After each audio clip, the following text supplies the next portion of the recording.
Welcome back, everybody. Time again for Word Balloon, the comic book conversation show. John Suntress here, Ed Brubaker here. How about it? We recorded this last Friday, and of course it was an opportunity to talk to Ed about his latest book with Sean Phillips, another great graphic novel, a slight departure from the Reckless series, much like Pulp was a year or two ago, but really great, and still has that wonderful criminal flavor that all of Sean and Ed's projects bring us. We get a bit of an update on Batman Cape Crusader, which is great to hear, and I'm glad that things are still moving. I mean, Ed couldn't say a lot, but he at least told us that, the status of the scripts, given the writer's strike, where that stands, and always just great to catch up with Ed and have a nice, interesting conversation. Ed Brubaker, on today's Word Balloon. Word Balloon is brought to you by AlexRossArt.com. Alex will be at San Diego Comic-Con in just a few weeks. His booth number is 2415. You can't miss the Alex Ross booth. Always this incredible gallery presentation of some of his most iconic covers and interiors, but also new stuff as well that you will likely see on your favorite comic covers in the months ahead. Make sure you check out AlexRossArt.com at San Diego Comic-Con, booth 2415. It's always very distinctly and gigantically located in the center of the action in San Diego on the main convention floor. Check it out or go online for AlexRossArt.com. This episode of Word Balloon is brought to you by Pulse College. Pulse College has 3 decades of a proven track record delivering professional industry training courses in audio, music, film, games, and animation. Since 1991, Pulse has received international recognition for both its vocational and practical-driven academic courses. All courses are designed and delivered by experienced industry professionals and offer cutting-edge blends of academic perspectives fused with practical skill sets in the areas of film, music, games, and animation. This, combined with the unique teaching and learning environment of the iconic Windmill Lane recording studios, makes world-class industry education attainable. Learners from around the world can join in a variety of short courses offered remotely via Zoom in the fields of sequential art and design, 2D animation, 3D animation, character design, and game environments. For more details, visit pulsecollege.com. Word Balloon is brought to you by my followers, the League of Word Balloon Listeners. That's the name I gave my followers through Patreon. Patreon.com/wordballoon. Listen, things are tough this year. I won't deny it for me, financially. If you've ever considered supporting Word Balloon, I could really use your help. So if you think Word Balloon is worth the price of a comic book, even $1 a month would be greatly appreciated. Patreon.com/wordballoon. Thank you very much for your patronage and your attention, the League of Word Balloon listeners. If you subscribe to Word Balloon, I will send you an email that will have a domino mask and cape and a nice League of Word Balloon listeners emblem that you've seen here on Word Balloon as well. But thank you for your support. Patreon.com/wordballoon. Ed Brubaker, welcome back to Word Balloon. Great to talk to you, man, and good Lord, another detour from Reckless and Criminal that is certainly in kind with that stuff, but I love Night Fever. It was just fantastic, man. Oh, thanks. Yeah, thanks for having me on the podcast. Night Fever is I don't know, it's a lot, it feels like both like our stuff and a lot different than anything we've ever done at the same time somehow, to me. Agreed. But that's the differences make it distinct, but it's familiar enough, given, of course, we're back with Sean and Jacob again on art, and I read your afterword, and it's fun to set a story in Europe. I mean, and of course, Sean, being a UK guy, and I'm sure has traveled beyond the borders of or the island of England to experience the rest of Europe. And the few times I've been there, I've felt the atmosphere. It was great. Yeah. It's funny because I've rarely been to France, usually just passing through on the way to somewhere else. And not that I love France. I'd love to spend more time there, but when I started writing the book, I just thought, oh, it'll just be some unknown European place, and then I was like, well, I have to choose a country. I was like, well, we're bigger in France than we are anywhere but America. Oh, great! And then Sean, actually, the town, all the reference that Sean used for the town is Angoulême, actually, because he's been to Angoulême more times than anywhere else in France. Wow, that's great. Because he's been to Angoulême. Sure. So I was like, oh, this is hilarious. It's like, we did one book that basically was set at San Diego Comic-Con, and now we have a book that is in the town of Angoulême. I was like, it's almost like payola for trying to win an Angoulême prize. I can appreciate. Come on, guys! This one takes place in Angoulême. Exactly. How can you refuse us? No, I get it. Yeah. That's great, man. And truly, there are twists and turns in the story that are fantastic. I mean, it's got an. I saw someone reference it. In fact, one of my patrons referenced it as kind of a Fight Club sort of thing, and also a great Eyes Wide Shut vibe. Oh yeah, definitely. There's, that same kind of mood. I wasn't thinking of either of those at the time, which is hilarious because after we were done with the book, someone was like, "Oh, kind of like Eyes Wide Shut," and I was like, "Oh, fuck." How did I just not even think about that at all? But I was thinking of like Satyricon and like Blue Velvet. Sure. Just like the weird stuff that's sort of, Blue Velvet especially is like one of those movies where, depending on how old you are the first time you see it, like I was really into noir films by the time I saw Blue Velvet. So At first it feels like a noir film, but then it just becomes other more up thing. Oh. Do you mind repeating that last bit then, where you thought you were yeah. No, like Blue Velvet, when I first saw it, I was really into noir film. And, when you get the first, 15 minutes of that, and it really has this feel of a noir. And then the further you go into the story, it just becomes like this creepy other thing. And, so I think, in the back of my mind, I was like trying to find that kind of a vibe here and there as I was working on it. But, I try not to think too much about other people's stuff when working on anything because, we've been doing this long enough that really we should just be not trying to do our version of someone else ever. But, like thinking about visuals and stuff, I was definitely looking at like weird old movies and stuff a lot. And, I went back and was watching Satyricon, and I was like, oh, this creepy, like, Parade of the Night stuff, was like kind of inspirational visually. That's cool. I've never heard of this movie before. Oh, Fellini? Yeah, it's a Fellini film. No, honest. Hey, outside of, Amicord and 8.5, that's pretty much been my Fellini.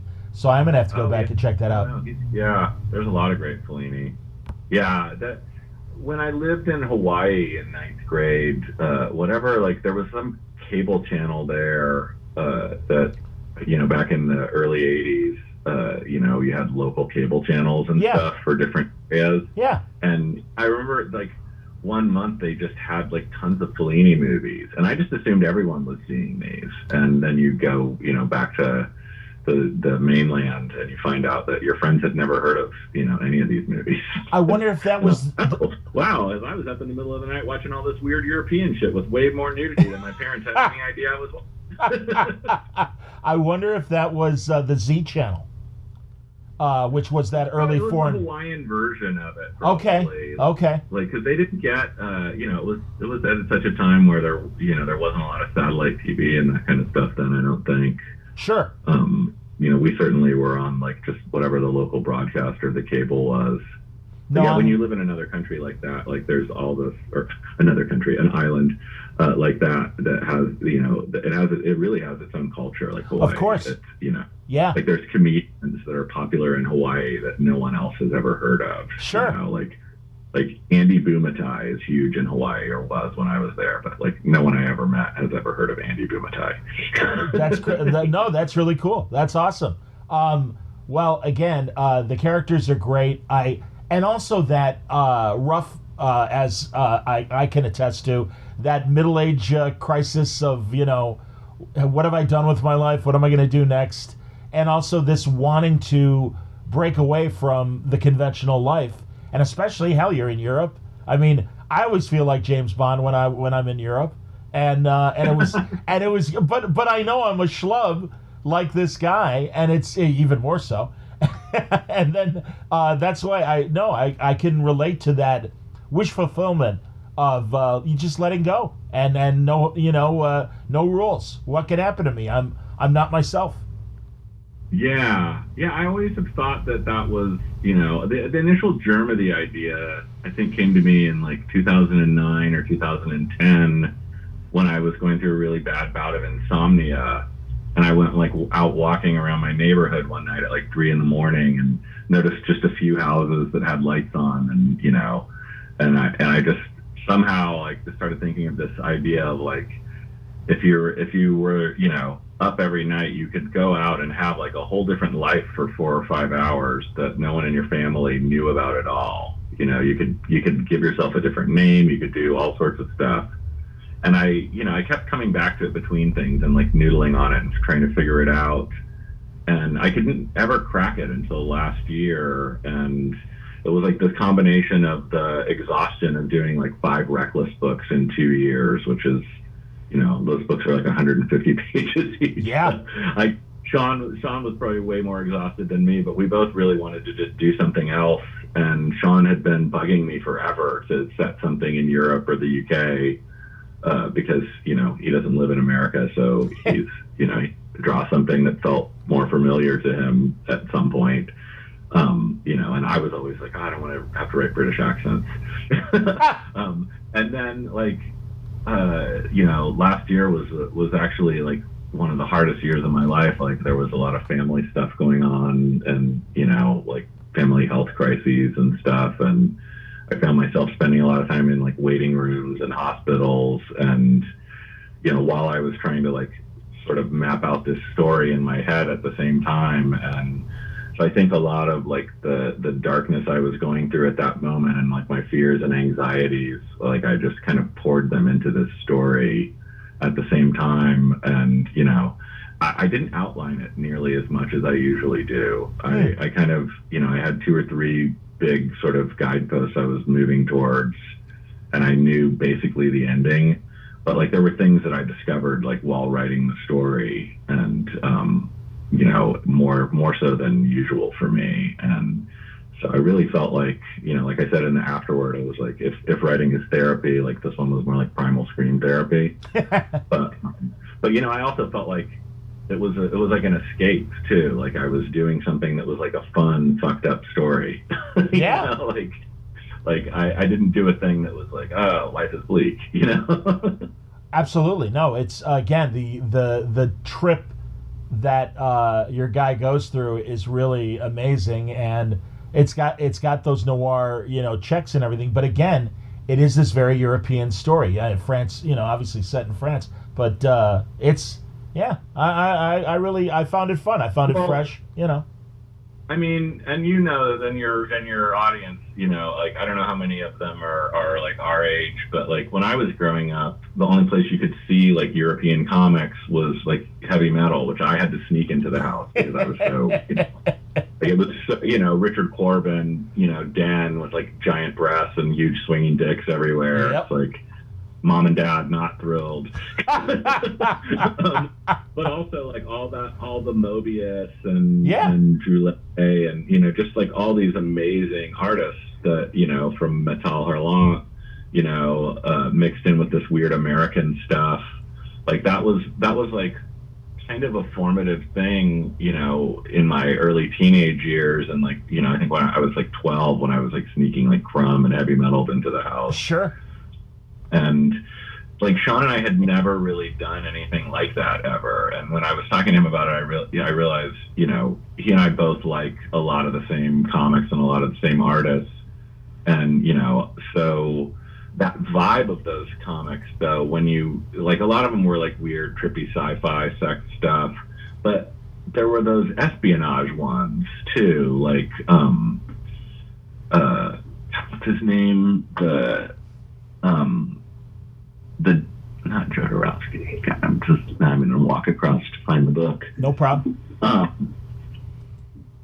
Here it is. Sorry, you're gonna have to edit all this out. Oh, relax. Everything's fine. We're all waiting. By the way, I'm with you, man. Heavy metal, and it was the door to suddenly at the better comic stores and everything that would have Hugo Pratt and Hergé and Jodorowsky. Bilal. Yeah, so, Bilal was what I was thinking. Oh, sure. Like, Bilal, yeah. There's all those weird Bilal ones where they were like, these sort of Cold War Europe, like espionage stories. Yes. But then he started like bringing in all these weird sci-fi elements into those exact same kinds of stories, and I just love that stuff. Me too. And obviously I've always, with like my superhero stuff, I always like mixed in a lot of espionage into it because that made it more grounded for me. So sure, this was sort of like a chance to try to do something with Sean that like dipped into that sort of Cold War Europe vibe too a little bit. I loved Sean's choice too for Rainier. Yeah. But I love that you gave him that, or that Sean gave him that Rex Bannon white hair. And it evokes like Lee Marvin in Point Blank and The Button Man and other like, Euro crime stories that I think of.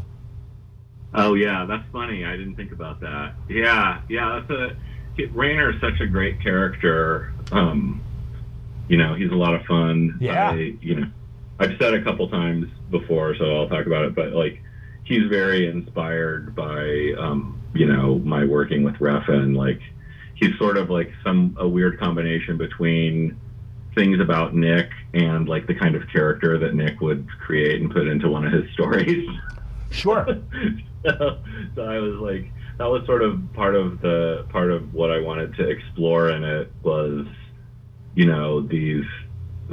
that feeling of like when you go from one world into another, and like the closest I've ever come to feeling like I'm in a foreign world has been like the times when I've been out to like lunch somewhere with Refn and like movie stars keep coming over to talk to him. Yeah. You're like, I'm in a completely different reality right now. Like, oh yeah, that's right. I'm with one of the most famous directors in the world. I forgot. Well, Scorpion. Like, I thought I was just with this guy I'm working with, and it's like, oh yeah. Well, this leads. But yeah, the like pronouncements and speeches and being a big colorful character is very much like sort of a tribute to Nick to me. Well, it's interesting. Scorpio Steele had a question regarding Refn, and he wanted to know how you met him and come to co-write Too Old to Die Young. And then he also asked, what was your co-writing process? How long were the scripts? Refn, like David Lynch, loves to draw scenes out to uncomfortable lengths. So I wondered if the scripts might be the standard page per minute for a 6-hour series, but stretched to 13 hours of film by the long pans and sequences of no dialogue. He really enjoyed the series and plans to rewatch it. Go back to the first part of that. What was your co-writing questions? I know. How did I meet Nick and start working with him? Yeah. Well, Ben Simpson, who is a movie executive now, but used to just be like a teenager on the Bendis boards. Yep. Grew up and came out to Hollywood and became a producer type of guy, some kind of exec. I think he was someone's assistant back then. He got an advance copy of Drive. Oh, wow. And he let me and Brian Bendis see it. And I thought it was the closest thing to the kind of movie I would want to make, which I never thought you could get made again, like those kind of just like slick but arty crime films. Yeah. And I kind of was going through, I don't think I realized it at the time, but I think I was going through like sort of a mini nervous breakdown midlife crisis after my father died, like right around that same time. Yeah. And I just kind of decided I was going to uproot my family and move to LA to try to work in film and television, and that I wanted to work with Refn. And So I came to Hollywood with like the goal of trying to like, you know, make movies. I had a movie set up with David Slade at the time, and I was going to try and like meet Refn somehow and work with him somehow. And strangely enough, he actually had been like a fan of my comics, and I didn't know that. And basically, I met the guy who produced Drive, who wanted to make a TV show out of Fatale, and Nick was interested in doing that. And then as we started putting that together, Nick asked me if I wanted to write the Maniac Cop movie. Wow. And so I started working on that with him, and that kind of took over. And Fatale fell by the wayside at that point for some reason. I can't remember what was going on with that. But while I was working on the Maniac Cop script, which like I went over to Nick's house like, you know, every couple of nights for a few hours until, you know, 3 or 4 hours in the middle of the night after his kids went to sleep. I would go over and we'd like plot out the movie, and you know, and I would write the outline and we'd go over it and I'd make changes. And so we really like outlined everything together for that movie script, and then I did like several drafts of that. And then that kind of stalled at some point, and while we were working on that, he came to me one day and he just said he wanted to do a TV show, and he had this gist of an idea about, you know, these people who are all criminals in Los Angeles. And, you know, it was at the time it was going to be each single episode was going to be a different character story. So it would be like Pusher, but like 10 episodes, and they could be like an hour and a half long each maybe. And all these characters would all come together like during the last few episodes at some point. But so each episode would be like an anthology, but all directed by him. Okay. And he wanted me to like co-create that with him and write the scripts for him, and you know, with him. And so I was like, oh, okay, let's do that. Sure. And so, you know, we spent a few months working on the pilot, and then I got hired on Westworld right then, and he went off to shoot his movie. So he worked on his movie, and I think we might have written the pilot, or we might have been almost done with the pilot before I did Westworld. And then I think like I wrapped on Westworld, and then I went back and finished the pilot, and we wrote like a series Bible outline for it. And there was a guy who was running Amazon at the time who had made Nick's movie, and so he went out to dinner with him or went to his birthday party or something and gave him like the script and the outline or the Bible for the series, you know. I was like, here, do you want to do this show? And then like the next day he said he wanted to do it. So it was, you know, that's not the normal way that you sell a TV show. And then, you know, we started working right away before we even had like the deal completely done and everything. And we wrote like the next couple episodes like straight through, I think. I think we had like the first 4 done before we even like started like our contract there. You know, and so what we would do is we would like outline everything like in the room together and write up all the cards and put them on the wall and move everything around and stuff and talk through all the episodes. And then like I would take all the notes from all of that stuff and like start hammering it into a first draft. And then we would go over it, and Nick would like find sections that he would want to change, or, you know, it was a lot of back and forth and a lot of rewriting. And then like on the day of shooting, you know, there's probably 20% of the thing that exists that is like exactly what was written, and the other 80% is all stuff that he adjusted like on set, or decided to change all the dialogue or do something else, or like we never discussed the weird slow pace and the panning and all that stuff. And I was completely mystified when I started watching cuts of it. At first I was like, oh, what's he doing? And I talked to him about it, and he told me that he wanted it all to feel like some kind of dream, like everyone's moving too slow and not really in the same world as you. And there was like a real method to his madness there. But yeah, he's a real, he's a real creative artist and like a madman. And it was like a once in a lifetime experience and way too much work and way too much rewriting for me to want to make it a full time career working with him.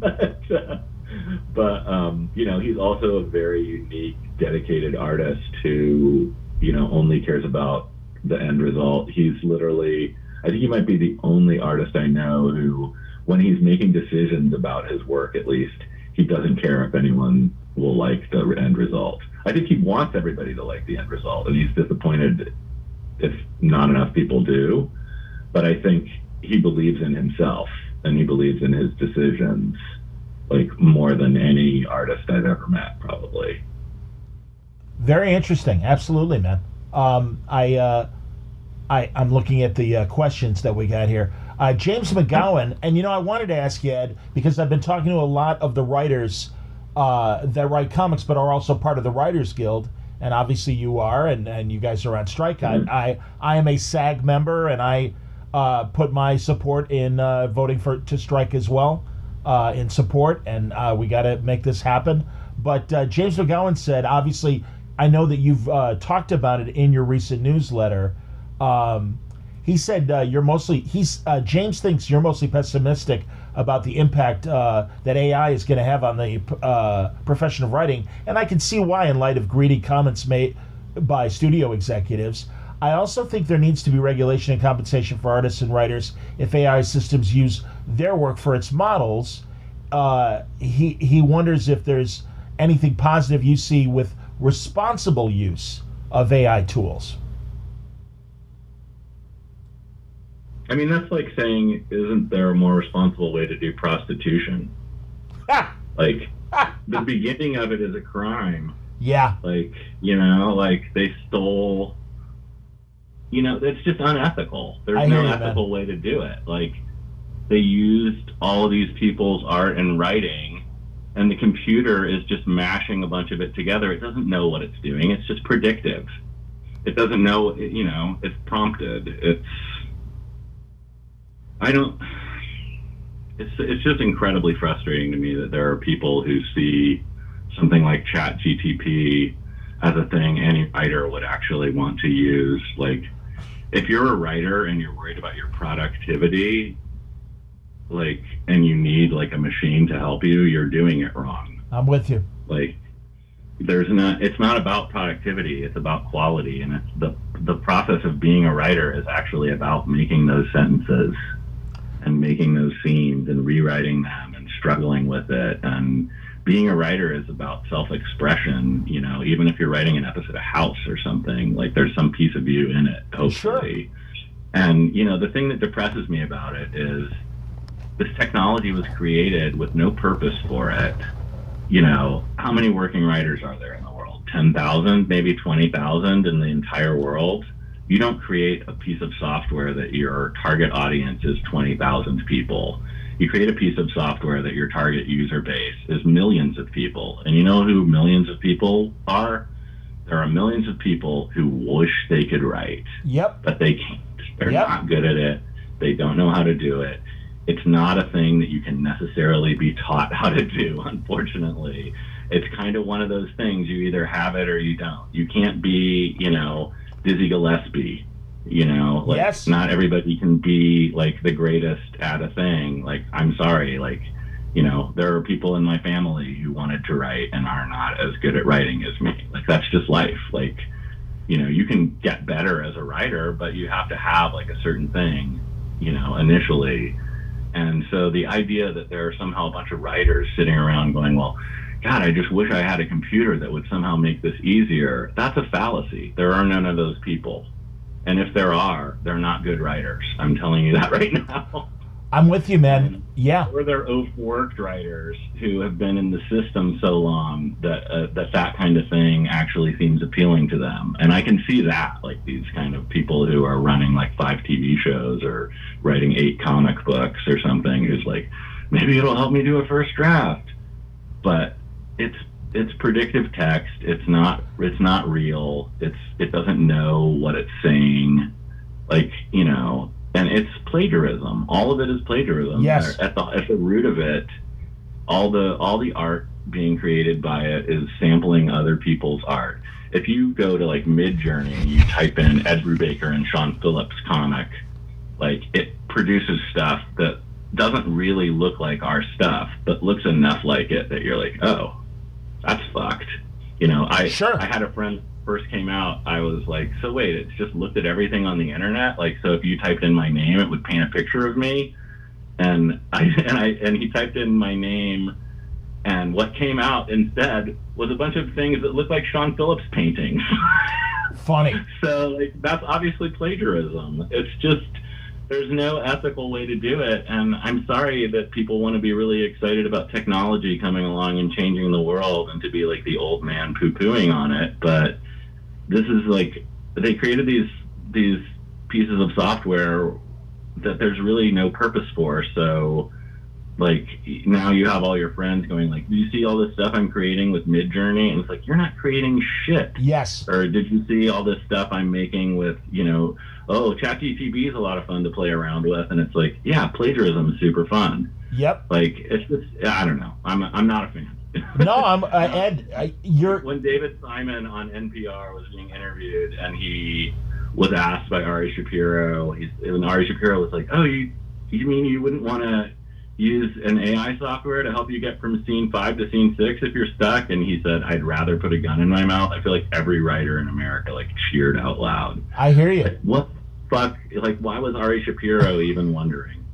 And then I thought, well, if you start thinking of everything as content that needs to be generated as opposed to writing that needs to be written, that's like a thing of art. It's like generating content sounds like a thing that a machine can do just as well as a human. Yes. So I'm actually not that worried about ChatGPT replacing like writing. I'd be more worried if I were an actor or a director or somebody. I still think they're going to need writers for a long time, but I think the computer will be able to replicate what every other part of, you know, we could be heading for a world where it's as easy to make a movie as it is to make, you know, you need just as many people to make a movie as you do to make a comic. Sure. Know? And that's a crazy world. But, you know, all of those programs that make that stuff, the amount of electricity needed to run the systems to make a movie out of that stuff is so wasteful. It's just, you know, yeah, ridiculous. It's not going to save anybody any money, except there's some company that a bunch of Wall Street investors are, you know, getting money from, and that company will be like, well, if we didn't have to pay directors or writers or actors or anybody except like maybe an editor, like, or a prompter, then, you know, we could save, you know, $50 million up front, and we don't have to print the film anymore. So, you know, like, it just all feels really unethical. And I heard from people who talked to people who were on the negotiating committee that, like, one of the heads of one of the major streamers, I won't name who, actually was like, when AI came up, he was like, oh, what are you guys worried about? You're all the good writers. It's only going to replace the shitty writers. Oh, God. And it was like, oh, wow, well, I guess you don't watch much TV. Exactly. Yes.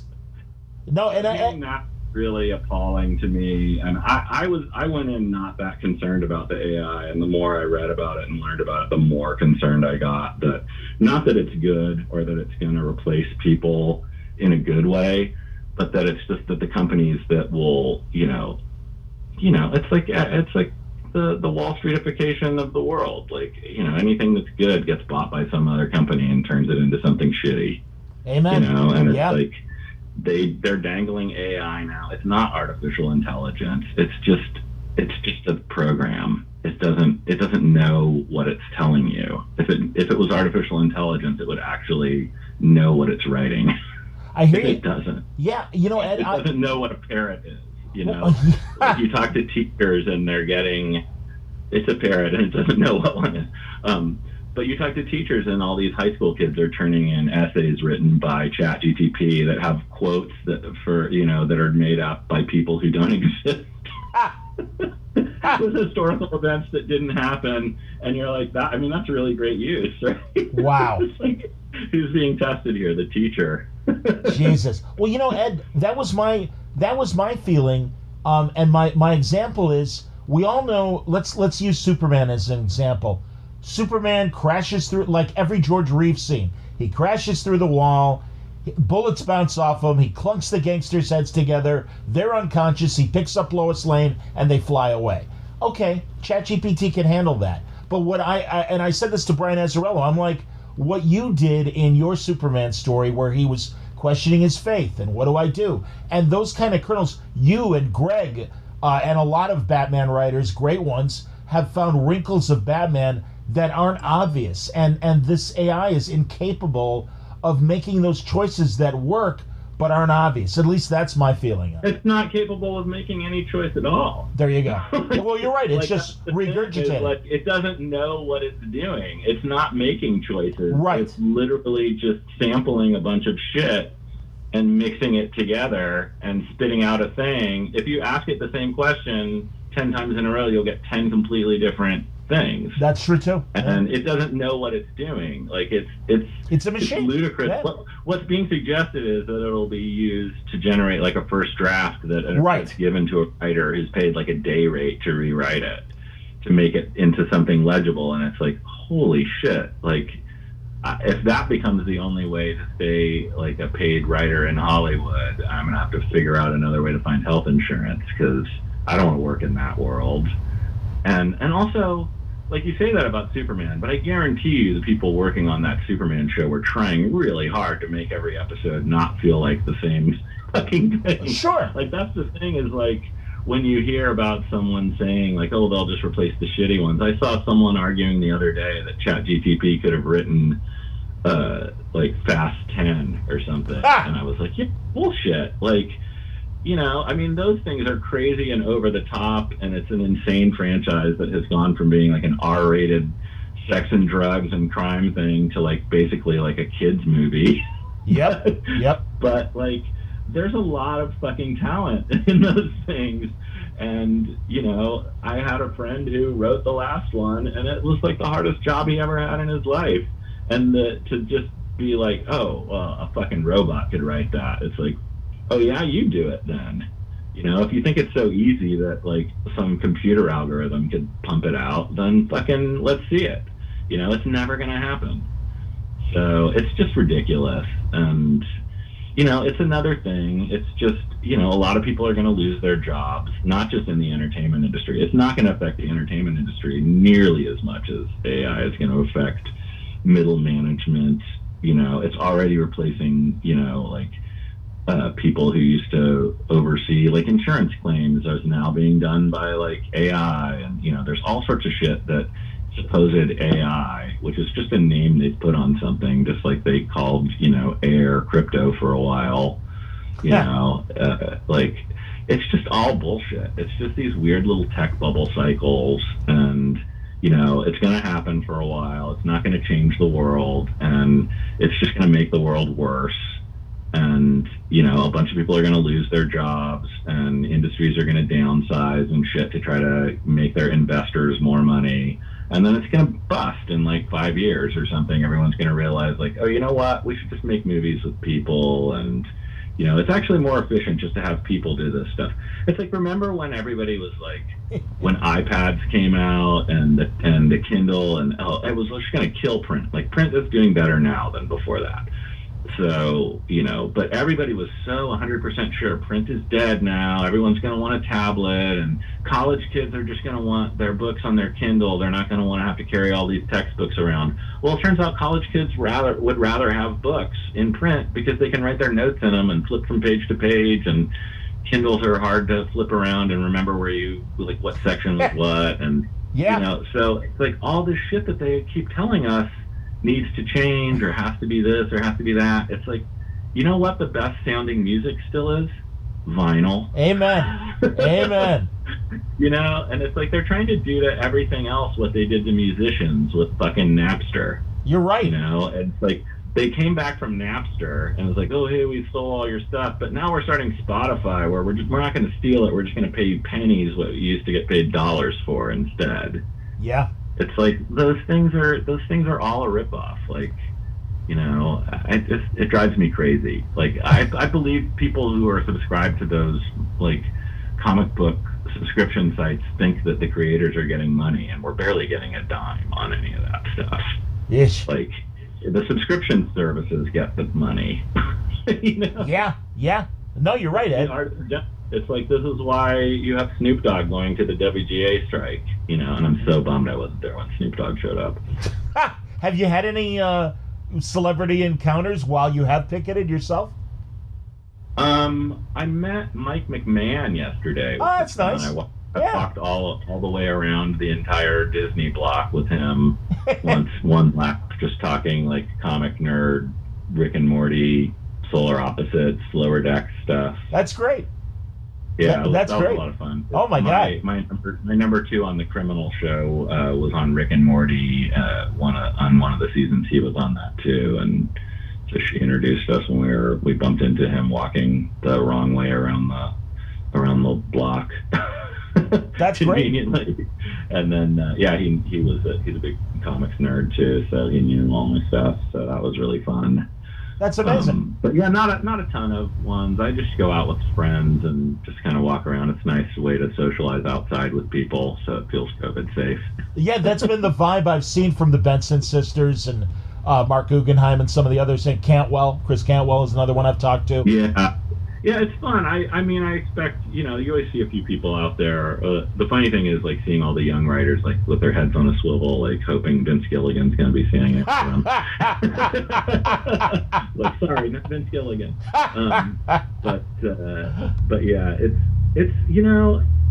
it's just rough. I like to go out and just kind of walk around and talk to my friends. Yeah. And, I still have a member of my family that's immune compromised, so I still am like dealing with the pandemic more. Oh, wow. People.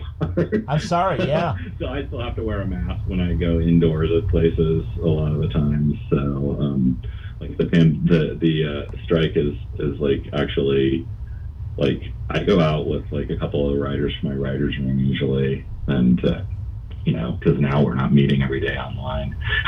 Right. No, I understand that.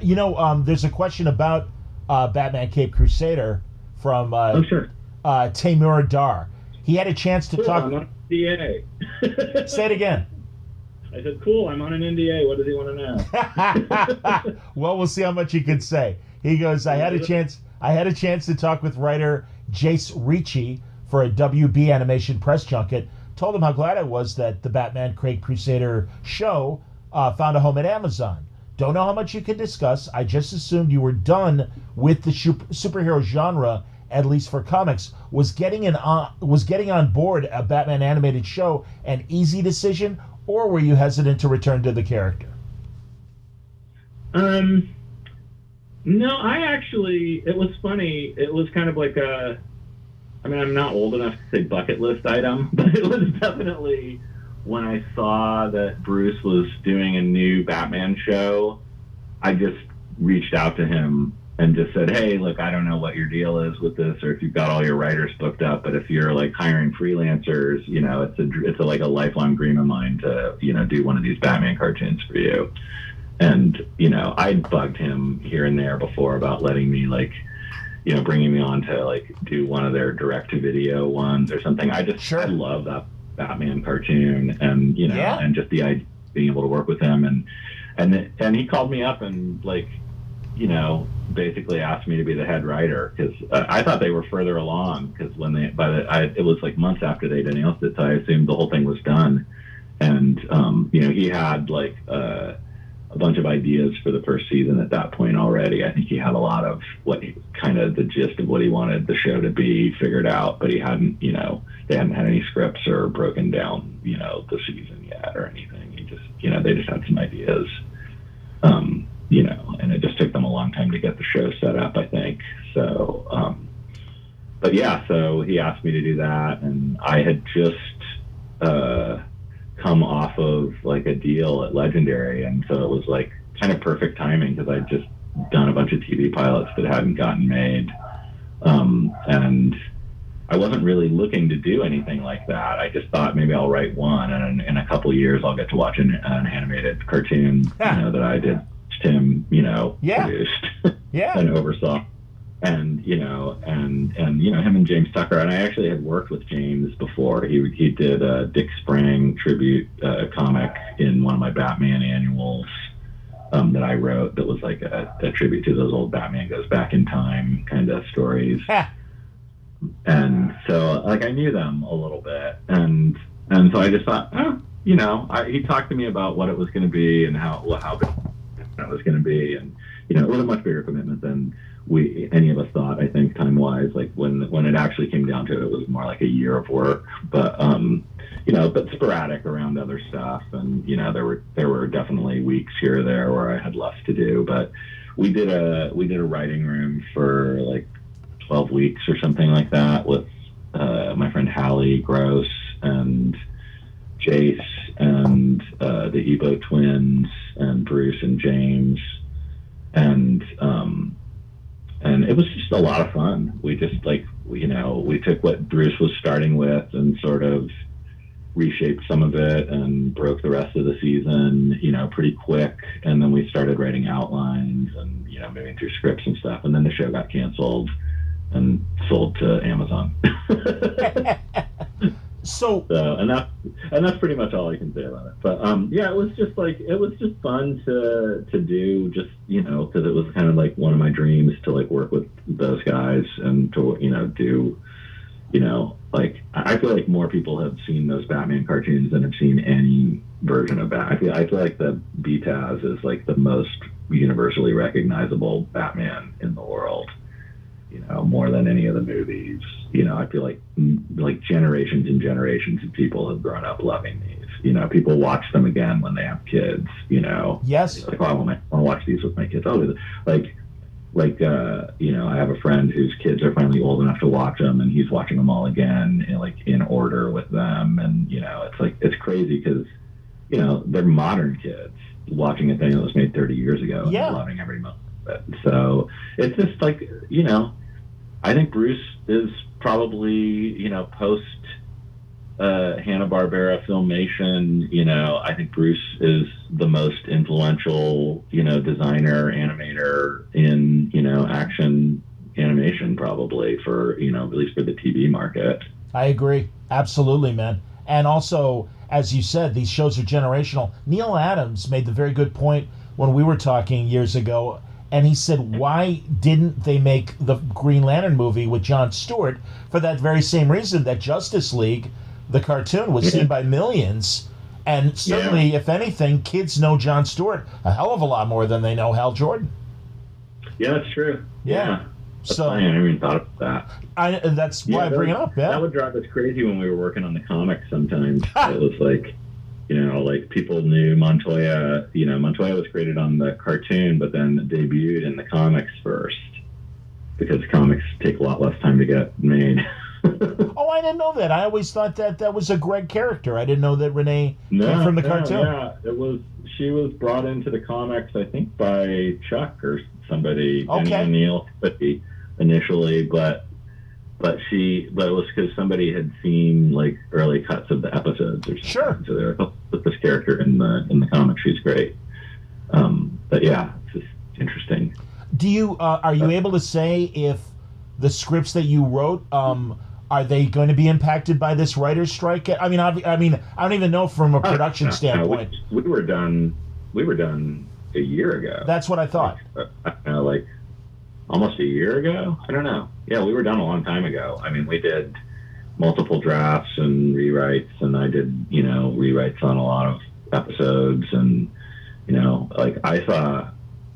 We had animatics of the whole season, long before the strike. Wow, that's great. Forever. It's being, I think we'll see cuts of episodes sometime in the next quarter. I'm not sure. It's not WGA. That show's IATI, so it wouldn't have been affected by the strike anyway. I think they might be, I'm not allowed to talk about anything. All right, fair enough. All right, you've said enough. Anything else I was about to say, I'm not allowed to say. Anyway. Okay. But that's why I did it. Lifelong dream to work with Bruce Timm, who I got to become really good friends with over the year and a half that we worked on it, and that's just kind of amazing. All right, back to questions. Zach Goyet says, I read Night Fever, thought it was great. You and Sean haven't gone that dark in a while. At one point, I thought it was going to be a Fight Club thing where Raynor was a manifestation of Jonathan's. Was this a one and done with Jonathan Webb, or might we see another story where his darkness rears its head again? I mean, who knows, but I don't think so. Okay. I intended it to just be like this is a book. You only need to read this one. But I mean, I said that about the Fade Out too, and I've been like mulling the idea of doing another book set in that world, not starring the same characters, but starring one of the side characters. So you never know. I understand. I mean, it's funny because in my original like notes for the book, I had like ideas for like 3 different epilogues. And then I decided not to do anything because I just thought it actually is much more powerful to like leave him in that moment at the end. Yes. Because you don't know whether he's telling you the truth or he's lying at that moment, and I'm not even 100% sure if he knows at that moment. That's great. So, Yeah. Zach also asks, do you find it difficult to balance telling more stories with existing characters versus new stories with new characters? As a fan, I want to see the follow-up to Leo's story in Criminal. I would love more Tracy Lawless and Jacob Kurtz stories, too. And more Reckless, of course. Then I get pumped for new stuff like Night Fever and Where the Body Was, too. I'm in for whatever you and Sean do next. And Zach says, thanks for the great comics. I mean, yeah, each book is harder than the one that came before, honestly. Like, every single, the hardest thing, and I think this is a thing that a lot of people don't think about early in their career, is that if you want to be good at it, and you want to make your living as a writer, and this is like your true calling, like, or as a with Sean as like a comic artist, like you're constantly pushing yourself. Like if you're to the point where you're like resting on your laurels and you're like, all right, I've made it, and now anything I do is just gold. Like we all know those guys, like sure, writers and artists who've gotten to that point. Like we've seen from the beginning of the history of comics, there's people who are just like the greatest ever, and then they just kind of coast, and people stop caring about what they do, and like if you like I was very aware that those people existed, and I think we've been lucky in that we've never had like the crazy runaway success that several people that I know have had. We've had very like we're incredibly successful for people who do independent creator-owned comics, and I think a lot of people would kill to have the kind of career that we have, but we've just been two sort of hardworking guys keeping our heads down and just concentrating on our work for the last like 23 years. Sure. And just having like moderate to great success. Like it started out moderate. Like Sleeper was kept around solely because Jim Lee liked it. Like yes. Sleeper was not a sales hit until the trade paperbacks came out, and then the trades kept selling initially, and so there was like no guarantee going into Criminal that we were going to be able to go any further than the first 2 storylines, and the only reason we could afford the first 2 storylines were that I had pre-sold the first 2 storylines in the foreign markets, which was how I was able to finance like the first 3 or 4 issues of the Criminal, like Coward and Lawless. And my notebook originally I had like 4 figured out, and I thought, well, God, we'll be so lucky if we get to do 4, And then by the time we got to the end of Lawless, I think like the writing was on the wall that like, oh fuck, people aren't super going for this yet, and so like the first several years of Criminal were like partly self-funded by me, taking out a loan to be able to pay Sean and our colorist Val at the time, so that they would keep being able to do the book, and we were doing okay, but it wasn't until the first Criminal Deluxe edition came out where it felt like it really started to take off. we were 2 years in at that point, and I think it was like after we did Incognito where more people, jumped in on that because it was criminal, but the guy was wearing a mask. Right. So like, and that brought more people back to criminal, but it felt like criminal was like really a slow build for us. And, like I look at it where we are now and I'm so glad, that we just decided to stick to it, because for us, it was more important to make a thing that we really wanted to make, and we were doing okay. We made enough money to, keep doing it. And, and for Sean to be able to focus on it, fully, but it wasn't like, we weren't Mark Millering it up or anything. Like Sure. we were just surviving and slowly, steadily growing this audience, until it got to the point where it was like, oh, okay, we can do graphic novels now.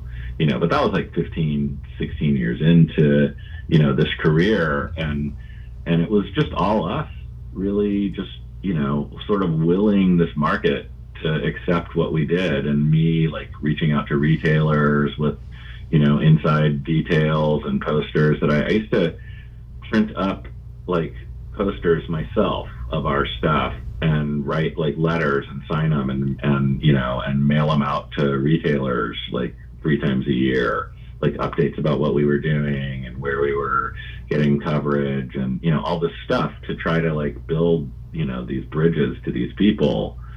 And, and obviously that's like, that's how you have to do it. It's like a really tough thing. I think it's always been an incredibly hard thing to make a living as a writer or an artist in the world. It's still really hard. We just stuck to it and got lucky. And, like, I don't know, what was the question? No, that was all good. And in fact, building on that, and again, you're talking about the direct market and obviously yourself self-marketing and pushing these people with these posters and information. Well, you know what I did? Like the month we announced the book, like Sean, that was when we invented the idea of the comic book movie trailer for Criminal. Because I was like, well, we can't just go the first few pages of the book, and Sean hasn't even drawn it yet. And I was like, oh, I'll write the movie trailer for what it's going to be, which, was really hard to do and gets harder every time. But I had that printed up. I did like an ad swap for the first 3 issues. I gave like our last page to like this digital printing company or this print on demand company, and they printed up like, I don't even know, like 10,000 copies or a couple thousand. I don't remember how many, but there were thousands of them. And I had them shipped to my hotel at San Diego Con that year. And I had just done the Death of Captain America. So I was at the Marvel booth a lot. And I would just give these things out at the Marvel booth. And then one day Stan Lee was doing a signing. And it was the longest line you'd ever seen in your life. And I just walked down the line and I was like, hey, I'm Ed Brubaker, Winter Soldier, killed Captain America. You want a preview for my next crime comic that Marvel's publishing? And I went down the line of like 800 people just giving these things away. Brilliant. And, and everybody wanted them signed. It was like, so it was like, I was out there hustling. Yeah. No, that's awesome, man. And that's funny. That's great, though. And again, it shows, and hey, I feel very privileged to be part of this core audience that looks forward to every graphic novel that you guys are dropping now. So do you think, in general, though, is the genre of crime or noir, are those still tough sells to publishers or stores in general? It's hard to say. I can't judge the market as much, especially the last few years. I've been to comic stores so little, like once the pandemic started and I was living in a place where there wasn't a comic store for a while. Yeah. But like, it's definitely, the direct market especially views, anything that's not a superhero like with a lot of question, Okay. And like when Criminal started, like I think 100 Bullets had ended. I'd done a crime thing at Vertigo. There were very few crime comics, Stray Bullets, and then we started Criminal. There may have been one other crime comic coming out at the time, but I remember like early reviews of Criminal, people would mention in their reviews like, there's a lot of crime comics on the market, and then they'd go ahead and give us a good review, and I was like, why are people acting like, I don't know if the market has room for one more crime comic, and I'm like, where are all these great crime comics? There's like 150 superhero comics every month, and it's never mentioned in the review of like The Flash that month. I don't know if we really need a superhero comic. It's just like, but that's the mentality of like the comic book market. The American comic book market is like, well, we've got a lot of women superheroes, or we've got a lot of this, or we've got a lot of, and it's like, and you look at it and you're like, well, there's like 3. It's like, oh, there's too many comics about it. It's like, remember that one Image Expo when like everybody announced a new comic and it was all sci-fi comics? It was like, that was the moment when I was like, all right, well, our next thing is definitely not going to be a sci-fi. At that point it was valid to say, are there too many sci-fi comics? Understood. I would argue superhero comics are too, but yeah, it's a weird one, but I think the market is always resistant to anything that's not superhero or superhero adjacent, and I think that's part of why for a long, like in the early days of my career, I tried to do things in superhero comics that had like crime or espionage elements in them, because I wanted to write that kind of stuff, but the market, at least in my estimation at that point, and the publishers I was talking to, the market just didn't want, like, other than Frank Miller's Sin City, did not, want another crime comic. And so we kind of forced them to slowly accept Criminal as like a thing and us as like a brand. And then, what I think happened is that we started doing Criminal like, in 2006 or something. So a lot of the people who are running stores that are around now were like people who worked at stores then, or who, had just opened stores then. And they remember getting those like packages from us, and, they started reading our book. And, the best thing that you can ever do in comics, especially because comic stores are so much like somewhere in between like a clubhouse and a bar and a magazine shop at the same time, and a bookstore. The best thing that you can do is have the people who run the stores and own the stores and work the counter, have them be fans of your book. Like when I started working at Comic Relief, where I was one of the worst employees in the world, I was still the greatest comic book salesman though. Like we were selling like 50 copies of 8-Ball, and it was like on the 3rd issue or something. By the time the 4th issue came out, we were selling like 500 copies of 8-Ball. Wow. I just made every single person who came into the store leave with a copy of 8-Ball. And, like that's what you want, is like those passionate fans who are just like, this is the greatest comic, or these guys are the greatest team, or, and, it's a slow process to get to the point where you've made those bridges. And, so that's always my advice for people in the field, is just to, make sure you're building these relationships and thinking about your own path, and not just getting caught up in your deadlines, especially if you're doing work for hire and trying to balance that with creator owned. It's very difficult to remember to make yourself and your own work a priority when you're trying to, earn a living at the same time. Understood. Just a couple more, Ed. You will definitely look back later in life and be like, man, I wish I had spent a few more years on my own stuff. Ed, honestly, I really think your generation, Kirkman as well with Walking Dead, but I really think your guys' success is opening eyes to this younger generation of writers and artists who do see the value of creator owned. Yeah, well, I hope so. I just, I hope that, I want to say over and over again, like, never give up any of your rights. Like, if you don't have to, if there's no other way to get published and you're desperate to get published, like, well, everybody early in their career makes those decisions that they later regret. But if you've got your own thing and you can, and you want to get it published, like, just, take it to a company that is going to let you keep all the rights, because you want to own your own stuff. Trust me.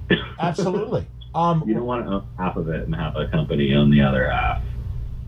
Yeah, absolutely, man. And again, unfortunately, if you recent examples show what happens if you are stuck in a deal with a publisher that goes under or whatever. I mean, I can think of a couple right now. So, Yeah, exactly. Yeah, you want to be able to get your work back. Richard Franklin asks, any plans to get back to Velvet or work with Steve Epting on something else again? Yeah, it's just taking too long on my end. But yeah, I started a script for him for a thing that we hope to do that's not Velvet, but that is like a completely different thing, like a genre I've never actually written, really, and something that he's never actually drawn. But I think is something that will be really exciting if I can actually pull it off. But yeah, we've been talking. I haven't talked to him for a while. But yeah, we definitely want to do more work together. Excellent. I'm getting several people asking for noir recommendations beyond the standards. And Sean, for example, says, obviously Third Man, Double Indemnity, Touch of Evil, Big Sleep. More obscure movies that you would recommend. And he several people want to do more deep dives in the genre. Oh, geez. I know, bud. I mean, Jesus Christ. I would Detour, DOA. Sure. Out of the Past is my favorite movie ever made. I love that movie. Yes. Mitchum and Janet Greer. Oof. Yeah, it's just, everything about that movie, all the dialogue is so great. And just the performances, the way it's shot. It's just, how about it's a weird story within a story. I think Night of the Hunter is a movie that doesn't get talked about enough anymore for some reason. Agreed. And it's got some of the best cinematography ever. How about some foreign films? Obviously, Rafifi comes to mind, and was it? Yeah, Rafifi. I just watched that one not too long ago. Yeah, it's funny. We made a list for the Criminal Writers Room. I made like a huge list of like noir and neo-noir movies that I made everyone watch. No, that's good. I don't have it in front of me now, but it was a lot of fun. Oh, like Out of Sight. I love, like, for a neo-noir. Sure. I don't know how much noir that one is really, but like something like One False Move, that Carl Franklin movie that Billy Bob Gordon wrote. Yeah. Last Seduction, maybe. Yeah, Last Seduction is a great movie. But yeah, Criterion Channel last month or the month before had like a whole noir thing, and any of those are worth watching, really. I mean, the Fritz Lang noirs, which are so weird and unreal, where they're shot on the studio lot and you're like walking down the street in New York and there's not a single car on the street or a person. Like, what the fuck is going on? And it's like the only people are Edward G. Robinson and like the woman in the window. And you're like, but I love all those. Yeah, me too, man.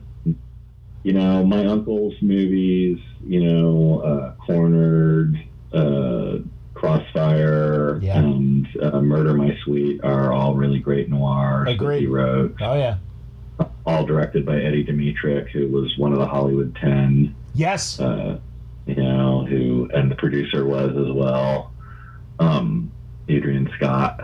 I never heard his name with the 10 that were labeled communists and obviously went through that period, Dimitrich and Trumbo. My uncle's two best friends. Wow. But the reason my uncle became a screenwriter was Adrian Scott and him worked at like some theater magazine in Kansas City and somehow moved out to Hollywood when Adrian Scott got like a deal to become a movie producer. And so he was like, well, you can write. We'll just adapt books. That's great. I think that's how my uncle ended up becoming a screenwriter back in the, early 40s or late 30s or something. And do you guys get a channel, a movie channel that's created here in Chicago? It's called Movies with an exclamation point, and they run commercials, but man, they really scour for whatever noirs are available, and they'll do like Sunday Night Noir, and for a while, yeah, and they do, and I would see these great movies that, other than that, it's Noir Alley with Eddie Muller, obviously on TCM, and the great recommendations he does. But yeah, man, yeah, great stuff. Yeah, I don't know if we have that out here. We got rid of our cable at some point during the pandemic when it was just like you have to subscribe to a million streaming platforms instead, and now they're going to start putting commercials on them. Yep. They just took us full circle 10 years to go full circle from cable to just internet TV, and now it's just going to be the exact same thing, but we don't get residuals. I know, man. It's a long con to get them out of having to pay people. Jeez. But we're all getting the same exact thing in the end. We're all just going to be watching cable TV on our computers. But I don't know if we have that one. I love I kind of miss old TV right now. Like, I've spent a lot of the pandemic watching Columbo and Rockford Files when Peacock first launched. Yeah. But they took Rockford Files down for some reason. I don't know what the deal is. That's shocking. Yeah. Oh my God. They have Columbo and Murder She Wrote still, but they took Rockford Files down after the first 6 months or something. And I have all the DVDs, so I don't, I understand. But it's like, this is one of those, I was about to get rid of all my DVDs like 6 months ago, and now I'm like, oh, thank God I didn't. Oh, I hear you. There's so many movies I wouldn't be able to, like, they might just go into a memory hole. No, And it drives me nuts too that Peacock, given that it's Universal, all those procedurals from the 70s, like, where's Heck Ramsey? There's so many cool ones. Yeah, why can't I watch Mannix? What? Exactly. The computerized detective. The first season, definitely. Yeah. That's hilarious. Yeah. When Joe Campanella was his like spy master and everything. Oh yeah. No. I remember. And like, why isn't Harry L on there? Right. Right. Let's see really Farrah Fawcett as the secretary. Hell, let's go back to 50s or 60s Richard Diamond with Mary Tyler Moore as the secretary. Yeah. I had never seen those. I just saw those clips when I watched that Mary Tyler Moore documentary last week. Yeah. And I was like, and that's so funny that they did that with her, and then they fired her when she wanted to get a raise. Ridiculous. Like, you could be replaced by anyone. You're not even on the show, really. Did you see that do you remember that Dick Van Dyke episode where he's going to work for like a Playboy magazine, and his buddy is like the Hugh Hefner of this magazine, and the secretary's on the intercom, and it's Mary Tyler Moore as Sam, and she's like, Mr. Petrie's waiting to see you, sir, and he goes, okay, Sam, send her in, and it's totally like an inside Richard Diamond joke that they threw in. Oh wow! Oh God, I can't. I don't even remember that. I gotta look. I've been wanting to go back and watch some of those old like 60s sitcoms because those were all just, those were the after-school repeats when I was a kid. Me too, man. All these shows that were like, on in the 50s and 60s. Absolutely. Let us wrap up, Ed. Unless there are more things, because one thing. Do you have any other questions from well, that's what I'm going through, and actually I can't find the person, but here it is. This is Joey Grow, and Joey wants to know, what have you learned being off social media and engaging with readers through your newsletter as a main point of communication? What have I learned? Yeah. I think more people actually read the newsletter than I had like 90,000 Twitter followers, and I have something like 15,000 newsletter subscribers, and I definitely feel like more people read the newsletter than ever read anything I put on social media. More people engage with it. My feeling about newsletters is, like after the big Substack explosion last year or whenever that was, 2 years ago. Yeah. I remember time ceases to matter now. But like after that, I felt like, oh, okay, I got to not do my newsletter too often, because I was like, am I just going to be lost in a sea of everyone else's newsletters that same day? So I try to send mine at weird times now to, and it's like, if I'm about to send mine and my inbox gets 3 newsletters that I subscribe to, I'm like, okay, not today. So, because I just don't want to, because I feel like there's probably a ton of comic book related people who subscribe to like 10 newsletters, and, you don't want to be there that day when they're, Like I don't want to send it out on Sunday, the same day that Brevorts goes out. I hear you. Yeah. Yeah. No, I subscribe to a lot of these newsletters. You want the reader attention, kind of. Yeah. You know, I joked with like a friend of mine that like, yeah, it's harder to sell like a crime comic than it is to sell like a superhero comic. But like one of the advantages of that for like me and Sean is, not a lot of other people doing what we do in our field. Right. Like it's helpful on that level. All my crime writer friends, are you go to the bookstore and it's like, oh, there's 7,000 books that are, in the same genre. Very true. Are you getting more placement I didn't intentionally doing it that way, and didn't intentionally decide to do crime comics because of that, because, I just always wanted to do them. Sure. But I definitely, it helps us in a way that it's not a hugely overcrowded field. Are you finding more placement in conventional bookstores with the graphic novels in the crime section?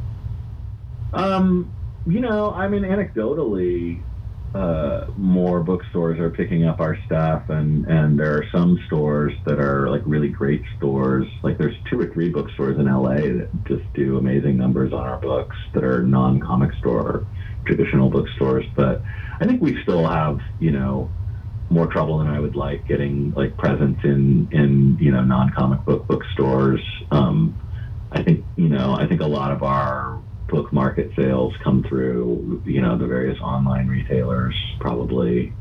But I, when I travel around, I do see our books in bookstores a lot more than I used to. So that's a good sign anecdotally. But I hope with each of these, especially when you do like a standalone book like this one or the one we have coming out in December, I feel like those are good shots to try to get more on the book radar. And with Night Fever was the first time, and Night Fever was actually our highest book market advance orders ever, hey, that's great. And highest comic store advance orders for a book. And I think part of that is like Matt Parkinson, who's like at Image Now, has got us like doing like advanced reader copies and stuff like that. So it's not just like PDFs and stuff. We're actually like for Night Fever, we did our first arc ever, which was like printed on, different paper as like a trade paperback and stuff. And they printed, I don't know, like 1,000 or 2 to send out to the book market and comic stores and stuff. So it's like a limited edition, like, not for sale version of the book on different paper stuff.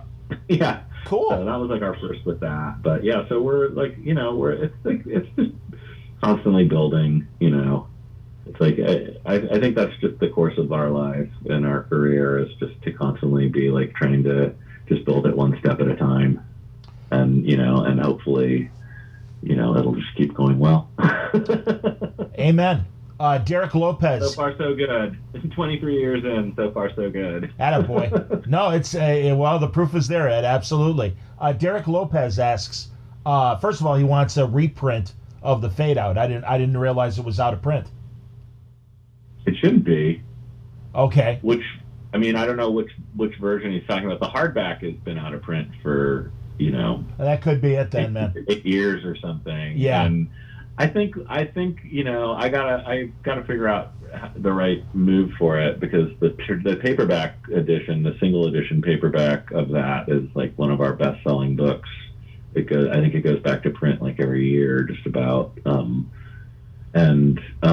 yeah, I've been thinking about like maybe doing like a 10th anniversary hardback reprint, because people really like our deluxe editions, but also it's really expensive to print deluxe editions. And, like we went back to print on the 3 criminal ones, like at the end of last year or something. And it was just, like insane, to print 3 like hardbacks like that again, and, to do like a decent amount of copies so that they'll be in print for several more years. And it's like,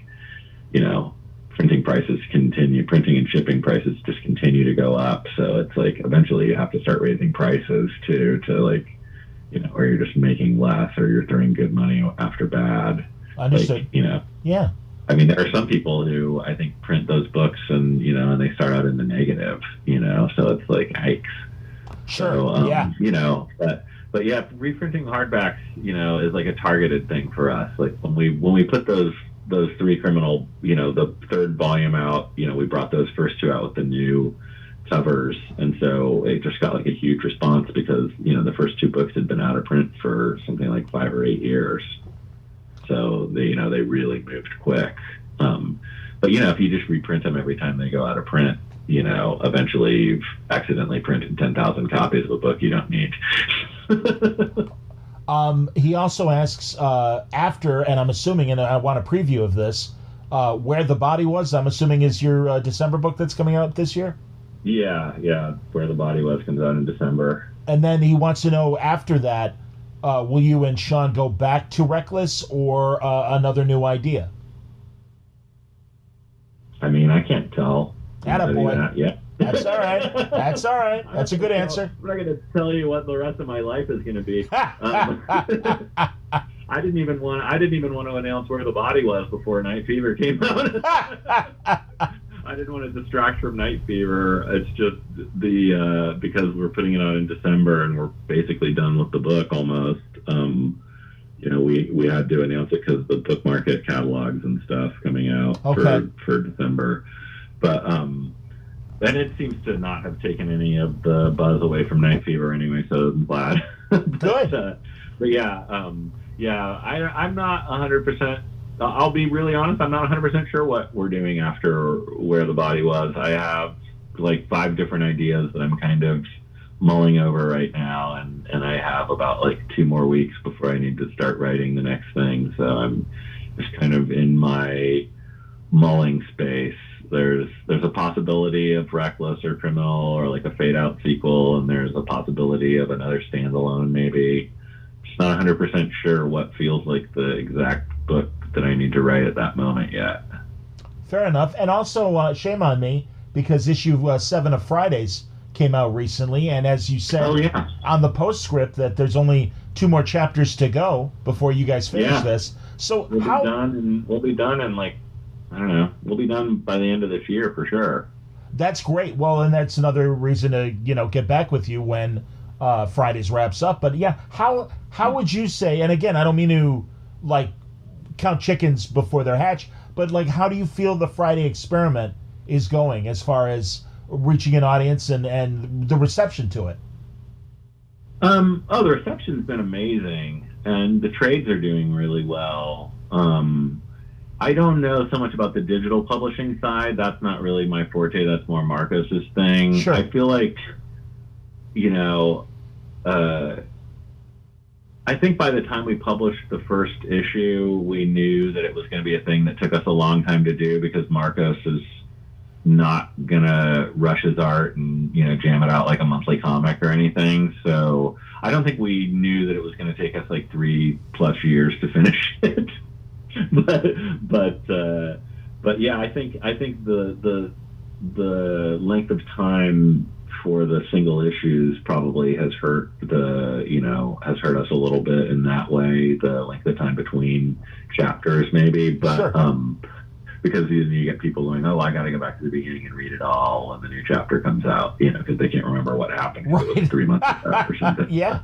Or, you know, so but the books, you know, like we put out the first book, you know, in December of the previous year, and then we put out the second book in December last year, and those have hit. You know, the second book coming out, you know, really pushed the first book more, and you know, so I feel like that kind of release schedule is probably good for like book market too, because you know they're used to, you know, those young adult graphic novel series that come out, you know, once a year or something. Sure. So it's doing really well, and you know, creatively, it's just been an amazingly fun and fulfilling project to work with Marcus and Munza on. And you know, Marcus and I are already talking about what we want to do after that, because I don't want to let him go back to Brian Bond. I'll never get him back. I understand. I waited 10 years or whatever. Jeez.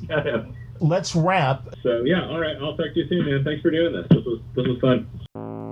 Always glad to welcome Ed Brubaker back for a new conversation with Word Balloon. I imagine we'll talk at the end of the year when the next book pops out. But, man, he and Sean have just got it going on, man. It's a great system. 2 graphic novels a year and nothing but accolades and sales for them. I congratulate the team. Of course, let's not forget Jacob Phillips as well, the wonderful colorist, who is a very important part of that trio. Coming up this week on Word Balloon, today I'm recording with Brian Hitch. We're going to do a Zoom, and then I'll present that tomorrow.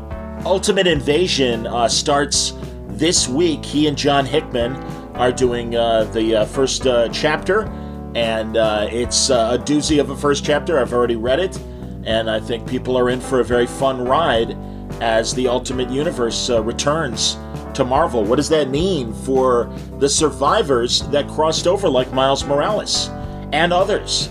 I don't want to spoil who else obviously is involved, but I think you could probably connect the dots if you've been paying attention.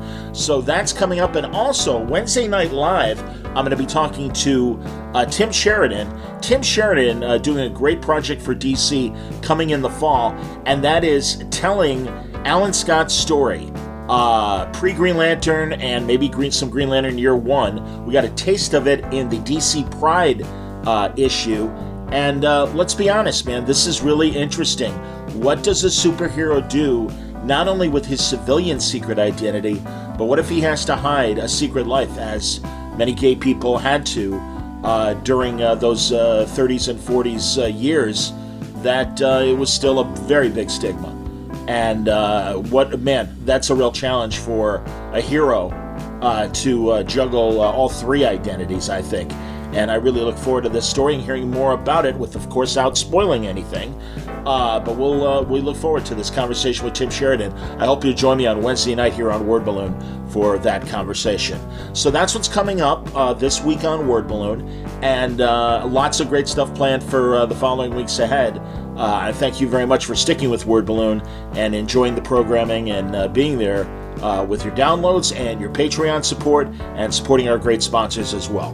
Thanks to everybody. Thank you for listening today. Until next time, Word Balloon is a copyright feature of Shaky Productions. Copyright 2023.